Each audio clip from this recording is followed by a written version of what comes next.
Okay, so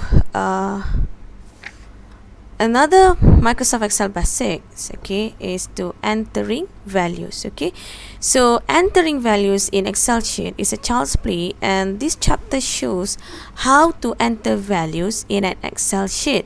Okay, a new sheet is displayed by default when you open an Excel sheet as shown in the screen.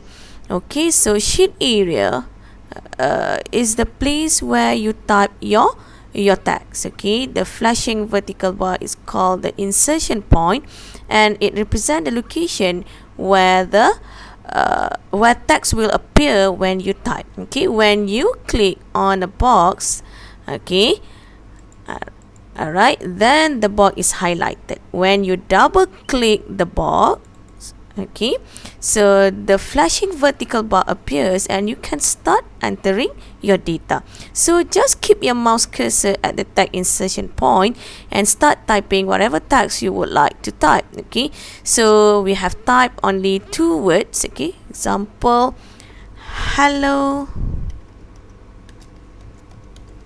Excel. Okay, so the text will appear to the left of the insertion point as you type. Okay.